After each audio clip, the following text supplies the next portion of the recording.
Alright, we're going to give this a shot. I'm going to tie the FG knot.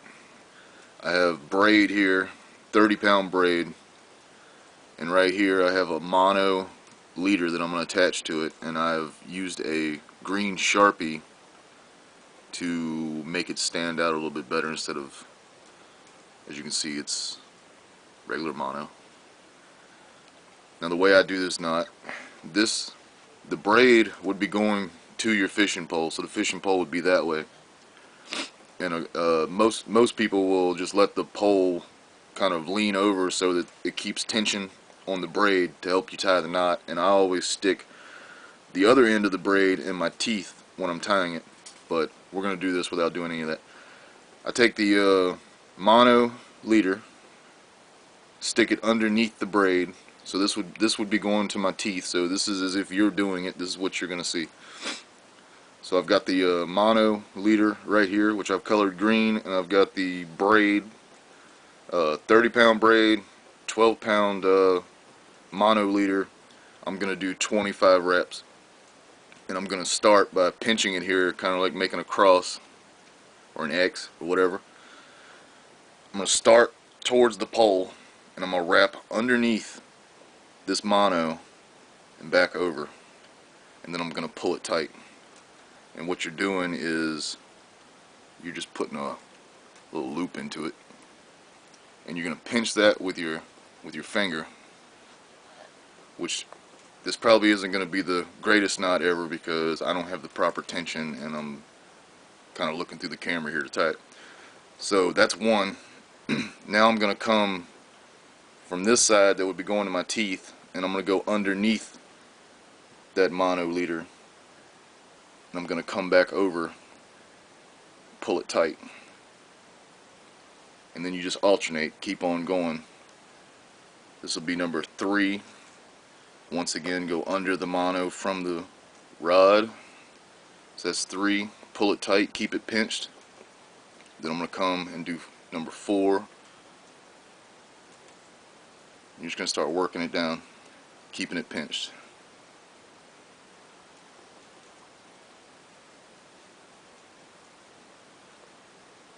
That's 6, 7,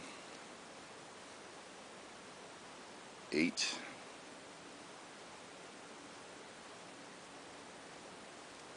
9, 10. So we're pretty much creating like a Chinese finger trap here. I guess that's what I would say.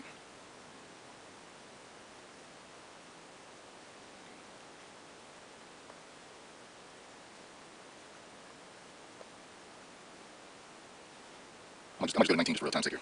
Okay, so that's number 19. Hopefully this works out the pull part. I don't know if I do it right. If not, I'll just start all over. 22, 23. You might not be able to see all this. I'm trying to get it done. That's 24. Now here's 25. Okay, now here's how I finish it up. That's number 25.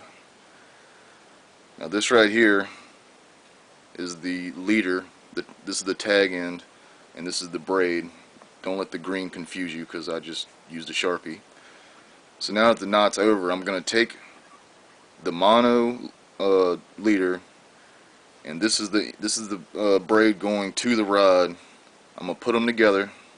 I'm going to keep it pinched. I'm bringing the braid tag end that's in your teeth, and I'm going to do a hitch knot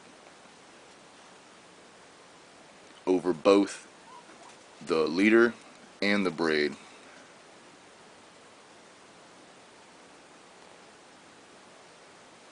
And then I'm going to pull that tight. This is going to keep the knot from unraveling when I release the tension from where I've pinched it with my finger. And pull that. Now we're dealing with braid, so you're going to want to not cut your fingers up when you go to do this, but you cannot skip this step because this is the most important part of the knot. So just for out of necessity here, I've just got some regular old like weightlifting gloves or whatever. You're gonna take it. I'm gonna wrap my hand. I don't know if you can see this, but I'm gonna wrap my hand around this braid, And if I didn't have this glove on, I'd be in a world of hurt. Make sure this is right. And then I'm going to wrap the other glove around the mono. And what you want to do is you're going to pull. And that right there is a failed knot because we didn't do it right. Well, you might have noticed there was a little jump cut there. That's because if you have a bad knot, when you go to tighten this down, it will come off.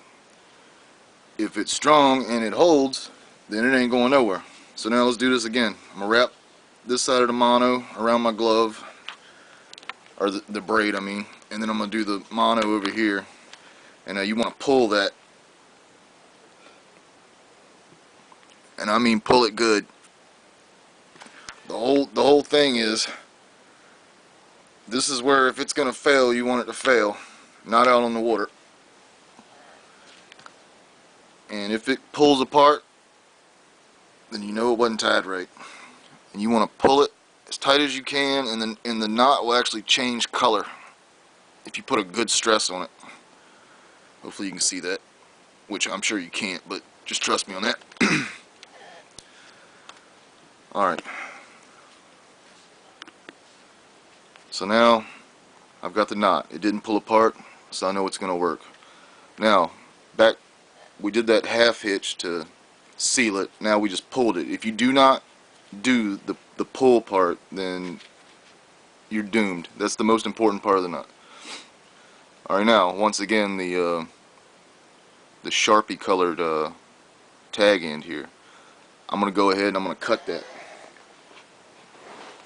which I need to grab something to cut it with.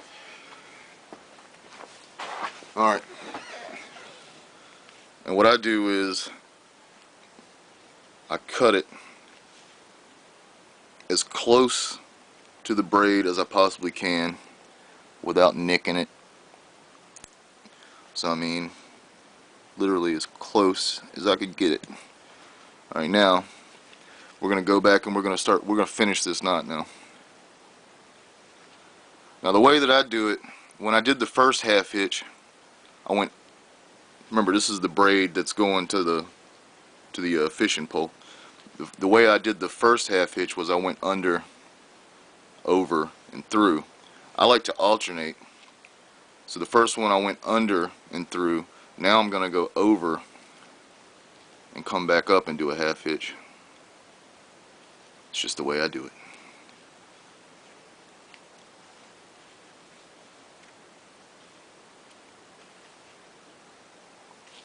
I'm going to pull that tight. Now I'm going to, once again, I went over that time, so now I'm going to go over. So this will be number 3. And I'm going to do this, I do it 4 or 5 times. Little half hitches, and just cinch it down. Now here's going to be number 4. And this is just a practice knot. I don't have this obviously tied to a rod or anything. This is just for demonstration purposes. Number 4. Alright, so we'll just call that good. You can do it 4 or 5 times. Now to finish the knot, I do this. I'll come over and I'll do I guess you call it a double half hitch. I'll go through like I'm doing a normal half hitch, then I'll bring it around and come back over, and now I'll start to pull this knot, but I want to keep working it backwards. So as I'm pulling and putting tension on it and it's getting closer to the braid, I'm just fanning it out like so. It's getting closer, and then when it gets down there, you're going to cinch that on up, and you want to pull this tight. This is going to be the seal on this knot. And then you want to cut this, but now the way that I do this, I'm going to cut it, and I'm going to leave just a little teeny nub. Hopefully these will cut right. That's good enough. As you can see, there's a little nub right there. Now to truly finish this knot, here's what I do. Take a lighter, and you want to use the bottom part, the blue part closest to the little metal lid thing here. You don't want to use the really hot top part. Now I'm going to pinch this in my fingers, and I just want that nub exposed, but I want to protect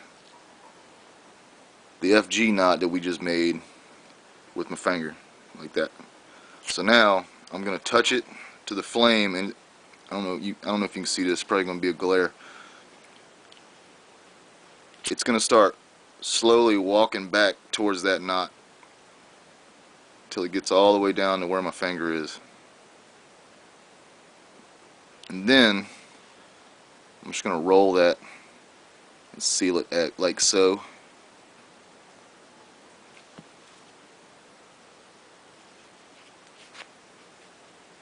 And right there is the FG knot that we've made. I don't think this camera doesn't have automatic focus. It's just what it's going to be. I will include a picture, and this probably isn't the prettiest knot I've ever done because it's just for demonstration, but that is how I do the FG knot, and I know there's a lot of confusing videos online, so hopefully this helps.